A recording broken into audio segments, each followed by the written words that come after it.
অবিভক্ত শিৱসাগৰৰ হাঁহচৰাত অসম নাট্য সন্মিলনৰ দ্বিবাৰ্ষিক পূৰ্ণাংগ অধিৱেশন সম্পন্ন। হাঁহচৰা ক্ৰীড়া আৰু সাংস্কৃতিক সন্থাৰ প্ৰেক্ষাগৃহত অনুষ্ঠিত হয় এই সন্মিলনৰ। উপস্থিত থাকে হাঁহচৰাৰ লগতে সদৌ অসম নাট্য সন্মিলনৰ বিষয়ববীয়া। ২৭ ডিচেম্বৰ তাৰিখৰ পৰা ২৯ ডিচেম্বৰ তাৰিখলৈ অনুষ্ঠিত হয় এই নাট্য সন্মিলনৰ সৌম্যপীঠ মণ্ডলৰ শুভাৰম্ভ অনুষ্ঠান। এই বাৰ্ষিক অধিৱেশনৰ অনুষ্ঠানত উজনি অসমৰ বহুকেইখন জিলাৰ পৰা অসম নাট্য সন্মিলনৰ বিষয়ববীয়া উপস্থিত থাকে। অসমৰ বিভিন্ন প্ৰান্তৰ পৰা নাট্যগোষ্ঠীৰ বহুকেইটা দলে অংশগ্ৰহণ কৰা এই নাট্য সন্মিলনত আলোচনা সভাত হাঁহচৰা নামৰ এখন স্মৃতি গ্ৰন্থ উন্মোচন কৰা হয়। Bureau' report, Patkai TV.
Assam নাট্য সন্মিলন হোমাৰপীঠ মণ্ডলৰ মধ্যকালীন অধিৱেশন আৰু হোমাৰপীঠ মণ্ডলৰ যি নাট প্ৰতিযোগিতা আমি আজিৰ পৰা হাছৰা শাখাৰ উদ্যোগত আমি হাছৰা ক্ৰীড়া সাংস্কৃতিক প্ৰেক্ষাগৃহত অনুষ্ঠিত কৰিছোঁ।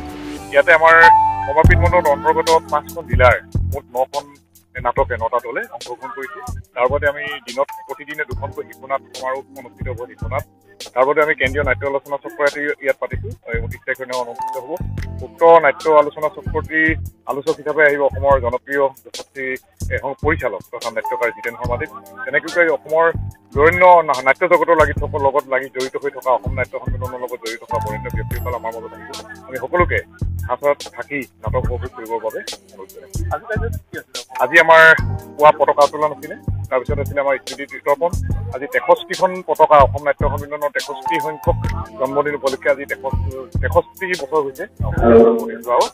63খন পতাকা ইয়াৰ 63জন বিশেষ ব্যক্তিয়ে উত্তোলন কৰিছে।